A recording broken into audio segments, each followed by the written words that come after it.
கோடம்பாக்கத்தில் இவரின் ஆட்டோகிராஃப் மதிப்புமிக்கது. இவர் முகவரி பல முகங்களை தெரிய வைத்தது. தமிழ் சினிமாவில் சொல்லி மாலா ஞாபகங்கள். நட்பெனும் நினைவு பூக்களோடு இயக்குனர் சேரன் அவர்களை உங்கள் முன் பேச அழைக்கிறோம்.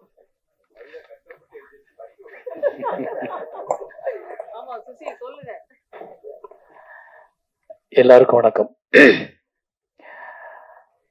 தயாரிப்பாளர் திருப்பூர் அப்படின்னு சொன்ன உடனே எனக்கு நிறைய ஃப்ளாஷ்பேக்.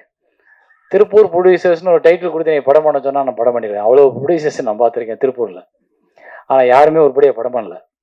நீங்கள் ஃபஸ்ட்டு வந்து இந்த படத்தை பண்ணி கொண்டு வந்து நிப்பாட்டி அதை ரிலீஸ் பண்ண போகிறீங்கன்றதுக்கு உங்களுக்கு வாழ்த்துக்கள். எனக்கு நிறைய பேர் வேறு வேறு விஷயங்களுக்காக சினிமாவுக்கு வந்தவங்களா இருந்தாங்க. நீங்கள் மட்டும் சினிமாவை நோக்கி வந்தவங்களா இருந்திருக்கீங்க. எனக்கு சந்தோஷமாக இருக்குது. அது உங்கள் குடும்பத்தோடு உட்காந்துருக்கீங்க. அந்த குடும்பம் உங்களை நம்பி இந்த திரையுலகத்துக்குள்ளே அனுமதிச்சிருக்காங்க.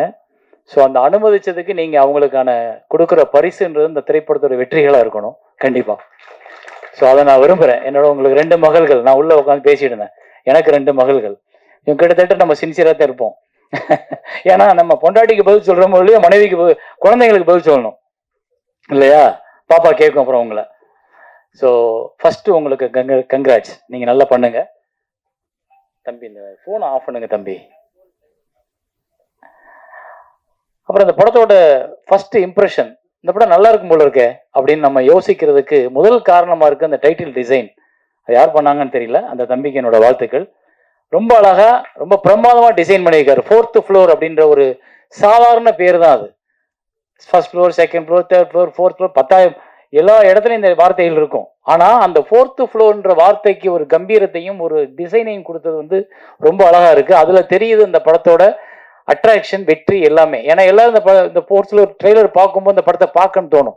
இன்னைக்கு நிறைய பேருக்கு வந்து அந்த த்ரில்லர் கைண்ட் ஆஃப் ஃபிலிம் இந்த மாதிரியான ஜேர்னர் தான் ஒர்க் அவுட் ஆகுது. அதை வந்து ரொம்ப அழகாகவே அவங்க ஃபோட்டோகிராஃபியாகவும் சரி, ஆர்டிஸ்ட் செலெக்ஷன்லையும் சரி, ஷார்ட் டிவிஷன்லையும் சரி கொடுத்துருக்க விதத்தில் வந்து ஏதோ ஒரு நம்பிக்கை இன்னைக்கு உள்ள அடுத்த ஜென்ரேஷனுக்கு வந்து அந்த படம் பிடிச்சிரும் அப்படின்ற ஒரு நம்பிக்கை ஏற்படுத்துது. ஸோ அதனால இந்த காம்பினேஷன் அடுத்த படம் பண்ணுறதுக்கு தயாராக இருங்க. ஏன்னா உங்கள் காம்பினேஷன் எல்லாமே நல்லா ஒர்க் அவுட் ஆயிருக்கு. ஃபோட்டோகிராஃபிலேருந்து, எடிட்டர்லேருந்து, மியூசிக்லேருந்து எல்லாமே மியூசிக் ரொம்ப நல்லா இருக்கு பிரதர். ரொம்ப அழகாக பண்ணியிருக்கீங்க. அந்த வார்த்தைகள் எழுதின கவிஞர் ரொம்ப நல்லா இருக்கு. உங்களுக்கு எதிர்காலம் இருக்குது. நீங்கள் நம்பிக்கையோடு இருங்க, பயப்படாதீங்க, தைரியமாக எந்திரிச்சுங்க. நான் தான் கவிஞர் இல்லைங்க. கவிஞனுக்கு ஒரு திமிரு இருக்கணும்ல, அது இருக்கலாம், தப்பு கிடையாது. அந்த அளவுக்கு நல்ல வார்த்தைகள் இருக்கு உங்ககிட்ட. எனக்கு ரொம்ப பிடிச்சிச்சு. டிசைன் பண்ணவங்க நல்லா பண்ணியிருக்காங்க. அண்ட் எடிட்டர் யார் இங்கே இருக்காங்களா? சுதர்ஷன், ராம் சுதர்ஷன். ஓ, அந்த இதுக்கிட்ட ஜெமினியில் இருப்பார் அவர். ஓகே சூப்பர், நல்லா பண்ணியிருக்காரு எடிட்டர். அண்டு ஆரி வந்து எனக்கு நண்பர், அப்புறம் என்னோட ஸ்டூடெண்ட்டு, அப்புறம் என் படத்தில் ஹீரோவும் நடித்தவர், அப்புறம் இப்போ நான் எடுத்த ஜேர்னியில் என்னோட ட்ராவல் பண்ணவர் நடித்தவர். அதை தாண்டி என்னோட உறவினர், அதை தாண்டி வந்து எங்கள் ஊருக்காரரு, மதுரைக்காரரு. ஸோ இப்படி எல்லா இடத்துலையும் எங்களுக்கு நெருக்கம் இருக்குது. எங்கள் குடும்பத்தோட எல்லாருக்கும் தெரிஞ்ச ஒரு நண்பராக தான் நான் இங்கே வந்திருக்கேன். ஏன்னா அவரோட முயற்சி, அவருடைய ரொம்ப, அதாவது இங்கே வந்து பின்புலத்தில் ஆளை வச்சுக்கிட்டு வர்றவங்க நிறைய பேர். ஆனால் பின்புலத்தில் இல்லாமல் ஓடி வந்து ஒருத்தன் ஜெயிக்கிறான்ல, அவனுக்கு இருக்க வேல்யூ தனிதான் என்னவா இருந்தாலும். ஏன்னா பின்புலத்தில் எங்கள் அப்பா டைரக்டரு, இல்லை எங்கள் அப்பா வந்து ரைட்டரு, இல்லை எங்கள் அப்பா ப்ரொடியூசர்னு ஒருத்தர் வராமல் எனக்கு யாரையுமே சினிமாவில் தெரியாதுங்க. சினிமா தெரியும் அப்படின்னு வந்ததில் நான் ஒரு ஆள், அவர் ஒரு ஆள். ஸோ எங்களுக்கெல்லாம் அந்த வெற்றி தான் எங்களையே இன்னைக்கு வரைக்கும் உயிர்ப்போட வச்சிருக்கு. அப்படின்னா நாங்களாக போராடி, நாங்களாக ஜெயிச்சு, நாங்களாக அந்த இடத்துல உட்காந்துருக்கோம். எங்களுக்கு யாரும் பின்னாடி சப்போர்ட் பண்ணி நீ போயிருன்னு எங்களுக்காக 10 படம் எடுக்கலை. ஒவ்வொரு படத்துக்கும் சுசீந்திரனுக்கும் அதே மாதிரி தான், அவருக்கு இதே மாதிரியான இப்படி வந்தவங்க பாருங்க. தொடர்ந்து இண்டஸ்ட்ரியில படம் பண்ணிக்கிட்டே இருப்போம். ஏதோ ஒரு ரூபத்துல, ஏதோ ஒரு இடத்துல நாங்கள் எங்களுடைய படங்கள் மூலமாக உங்ககிட்ட பேசிக்கிட்டே இருப்போம். அப்படி ஒரு ஆளாக நான் ஆரியை பார்க்குறேன். எனக்கு ஆரியை வந்து முதல் படம் நான் ஆடும் கூத்து அப்படின்னு ஒரு படம் பண்ணும்போது, அந்த படத்தில் டிவி சந்திரன் டைரக்டர், அவர் வந்து என்கிட்ட கேட்டார், எனக்கு இந்த கேரக்டர் பண்ணுறதுக்கு ஒரு நல்ல முகம் வேணும், ஒரு நல்ல பையன் வேணும் அப்படின்னு கேட்கும்போது, எனக்கு ஒரு ஆட்டோகிராஃபில் நடிக்க வந்தவரை நான் கூப்பிட்டு எனக்கு ஃபிசிக்கல் ட்ரெயினராக வாங்க, நான் ஒரு 72 கிலோ 76 கிலோவாக இருந்தேன். அப்போ அதை வந்து எனக்கு ஷூட்டிங் போகிறதுக்கு இன்னும் 10 நாள் 15 நாள் தான் இருக்குது, எனக்கு 12-13 கிலோ குறைக்கணும் ஆறினேன். சார் 15 நாளில் 13 கிலோவா எப்படி குறைக்கிறதுன்னு. ஆனால் குறைச்சோம், தவம் மாதிரி குறைச்சோம். ஏன்னா அவர் என்னை வந்து சக்கையாக புழிஞ்சிருவார். ஸோ ஒரு ஒர்க்கில் உள்ள டெடிக்கேஷன் எனக்கு நான் அன்னைக்கு பார்த்தேன். ஸோ இந்த பையன் வந்து இந்த டைரக்டரை காக்கா பிடிச்சிக்கிட்டா பின்னாடியே இருக்கலாம், நாளைக்கு ஒரு படம் பண்ணிடலாம்னு நினைக்காம நம்ம நடிக்க தான் போனோம். ஆனா ஒரு டைரக்டர் என்னை இதை மாத்துன்னு சொல்லி கொடுக்குறாரு, அந்த வேலையில நான் சின்சியரா இருக்கணும்னு அதுக்காக சார்ட் போட்டு கிட்டத்தட்ட ஒரு 15-20 நாள்ல 13 கிலோ குறைச்சனாங்க. எனக்கு அது ஆச்சரியமா இருந்து. இன்னைக்கு யாருமே குறைக்க முடியாது, எப்படியுமே குறைக்க முடியாது. அது என்னன்னா அந்த ஆட்டோகிராஃப் சக்சஸ்ல அது ஒரு பார்ட். அது அந்த படம் சக்சஸ் ஆகணும்ன்றதுக்காக நடந்த ஒரு அதிசயம். அன்னைக்கு நான் 65 கிலோ குறைஞ்சது, இன்னைக்கு நான் அதுக்கப்புறம் கூடவே இல்லை, அதே வெயிட் அப்படியே மெயின்டைன் பண்ணிட்டே இருக்கேன். அதுக்கு காரணம் நீங்க தான். அந்த டெடிகேஷன் என்னாச்சு, அவரை நான் ஆடும் கூத்து பண்ணும்போது, ஆடும் கூத்துல சரி ஆரியை அறிமுகப்படுத்தலாம். அவர் கூட டிவி சந்திரன் பெரிய டைரக்டர், அவர் மலையாளத்தில் நேஷனல் அவார்டு வாங்கின பெரிய டைரக்டர். அவர் மீரா ஜாஸ்மினுக்குலாம் நேஷனல் அவார்டு வாங்கி கொடுத்துருக்காரு. அவர் தான் அந்த ஆடும் கூத்து படத்தை எடுத்தார். அப்புறம் பாதியில் அவங்க படம் முடியாமல் போகும்போது நான் எடுத்தேன். ஆனால் அதுக்கு முன்னாடியே நான் அவர் அதில் நடிகரை அறிமுகப்படுத்தணும். ஆனால் அது ஒரு பெரிய வாய்ப்பை தேடி கொடுத்துடல, அது ஒரு பெரிய அங்கீகாரத்தை கொடுத்துடல. ஆரி நல்லா நடிச்சிருக்காரு, ஆரி நல்ல நடிகர்னு உடனே 10 பேர் தேடி போயிடல. அப்ப நமக்கு ஒரு தளர்ச்சியும், நமக்கு ஒரு தோல்வியை பற்றிய பயமும், நமக்கு ஒரு எதிர்காலம் பற்றிய பயமும் வரும். அந்த பயத்தை ஓவர் கம் பண்ணி ஒவ்வொருத்தனும் தன் முதல் தோல்வியை ஒரு மனிதன் கடந்துட்டான்னா எத்தனை தோல்வியும் கடக்கிறதுக்கான கம்பீரம், தைரியம் அவனுக்கு வந்துடும். அந்த முதல் தோல்வியை கடந்தவன் தான் ஆரி. அந்த முதல் தோல்வியை கடந்ததுனாலதான் இன்னைக்கு அவர் தளராமல் அடுத்து அடுத்து அடுத்து அடுத்துன்னு பண்ணும் பொழுது இப்ப இந்த படத்துல பார்த்தா ஆக்சுவலி தனஞ்சயன் சார் சொன்னது ரொம்ப உண்மை. அவ்வளவு பெர்ஃபெக்டா உள்ளுக்குள்ள உட்கார்ந்துருக்காரு. ஸோ இது இன்னி தொடர்ந்து அவருக்கு நிறைய படங்களை உருவாக்கும், நிறைய படங்களை கொண்டு வரும். தனியா நீங்க நிக்கிறதுக்கான ஒரு வாய்ப்புகளை இன்னும் நிறைய உருவாக்கும் இந்த சினிமா. ஆனா நீங்க இந்த சினிமாவுக்கு உண்மையா இருங்க, அவ்வளவுதான். இந்த சினிமாவுக்கு உண்மையா இருந்தோம்னா போதும்.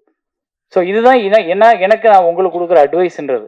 மற்றபடி தனஞ்சயன் சார் சொன்னாரு, இது காலகாலமா கடந்த 20 வருஷமா நம்ம எல்லாம் புலம்பிக்கிட்டு இருக்கிறது தான். பாருங்க எல்லாரும் விட்டு ரெடியா இருக்காங்க, ஏதாவது ஒரு பால் விழுகும், இறை விழுகும் அப்படின்னு நினைக்கிறாங்க. அந்த இறையை எப்படி கொடுக்குறதுன்னு தெரியல. ஏன்னா தனஞ்சயன் சார் சொன்னது ஒரு கருத்து மட்டும் கிடையாது, நிறைய தயாரிப்பாளர்களோட வலி, நிறைய தயாரிப்பாளர்களோட பிரச்சனை. ஒரு படத்தை ஆசைப்பட்டு எடுத்துடுறோம், அந்த படத்தை மக்கள்கிட்ட கொண்டு போய் சேர்க்கறதுக்கும் மக்களை அந்த படத்தை பார்க்க வைக்கிறதுக்கும் நம்ம ரொம்ப கஷ்டப்படுறோம்.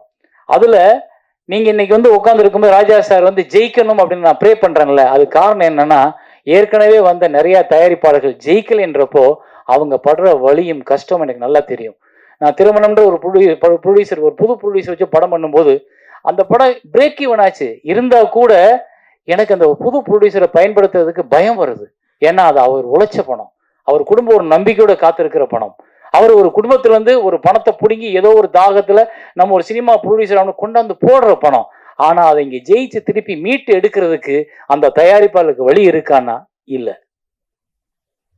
அப்ப நாங்க மனசாட்சி அடகு வச்சுட்டு ஒரு தயாரிப்பாளர் தெரிஞ்சே ஒரு குழிக்குள்ள கொண்டு போய் தள்ளுறோமா அப்படின்னா ஆமா தள்ளுறோம். அது யாரு பொழைக்கிறதுக்கு? இங்க இருக்கிற 120 டெக்னீஷியனும் பொழைச்சிட்டு போயிடுவாங்க. இவங்க யாரும் சம்பளம் வாங்க வேலை பார்க்க போறது இல்லை. டெக்னீஷியன், சவுண்ட் இன்ஜினியர்ல இருந்து ப்ரொடக்ஷன் வரைக்கும் எல்லாரும் காசை கொடுத்தா தான் வேலை.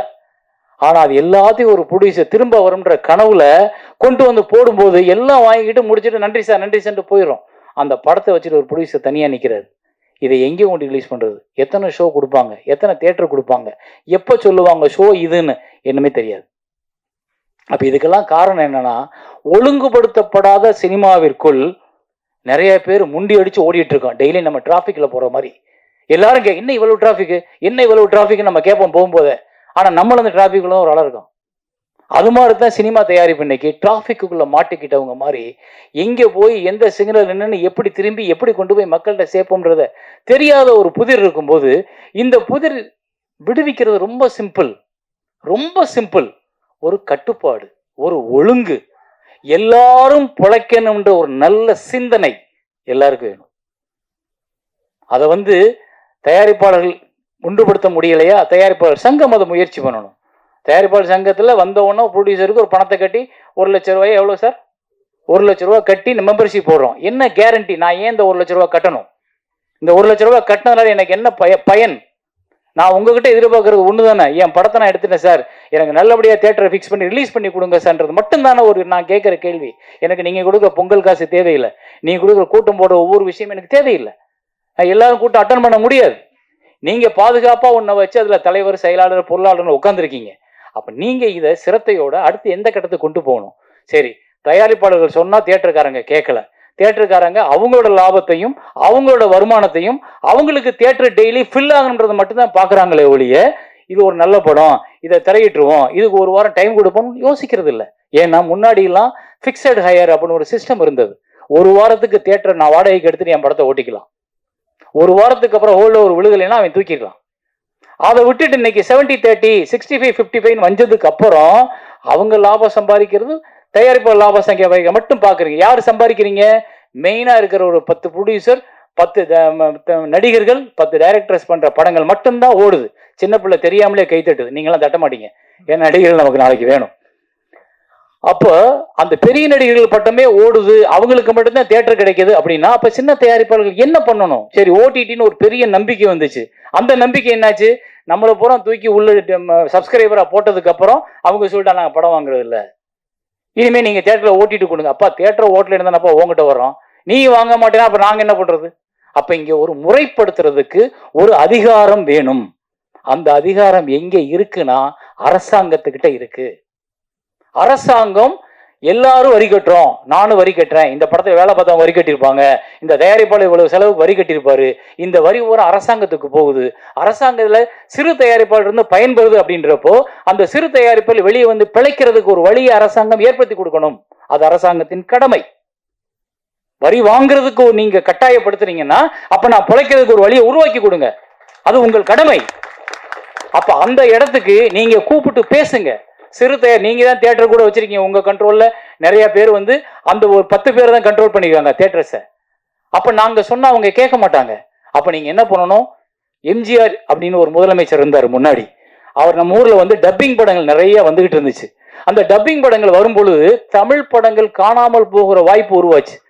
எல்லாரும் வந்து ஜாக்கி சான் தமிழ் பேசுறத பார்க்க ஆரம்பிச்சோம். அப்ப எம்ஜிஆர் என்ன பண்ணாரு? கூப்பிட்டு ஒரு ஆர்டர் போட்டாரு, எந்த திரையரங்கங்களும் கண்டிப்பாக 90 நாட்கள் தமிழ் படம் போட வேண்டும், அப்படி போடலாம் லைசன்ஸ் ரத்துனார். அதுதான் இன்னைக்கு சிறு திரைப்படங்களுக்கு 3 மாசம் ஒதுக்கி கொடுங்க. அது எந்த 3 மாசம் இருந்தாலும் பரவாயில்ல, 9 மாசம் நீங்க பெரிய படங்கள் எல்லாத்தையும் போட்டுக்குங்க, 3 மாசம் சிறு தயாரிப்பாளர்களுக்காக மட்டும் தியேட்டர் ஒதுக்குங்க. அந்த நேரத்தில் பெரிய படங்கள் வரக்கூடாது. அப்படி வராம இருந்தா 700 தியேட்டர் இருக்கும்போது 100 தியேட்டர் 150 தியேட்டர் பிரச்சா கூட ஒரு வாரத்துக்கு 6 படங்கள் வெளியாகும். 3 மாசம்னா நான் ஒரு மாசம் 4/24, 3 மாசம்னா 72 படம் ரிலீஸ் ஆகும். 72 ப்ரொடியூசர் வாழ்வாங்க. அப்ப இந்த திட்டத்தை யார் போடுறது? அப்ப இந்த திட்டத்துக்கு யார் முன்னாடி போய் கேட்கறது?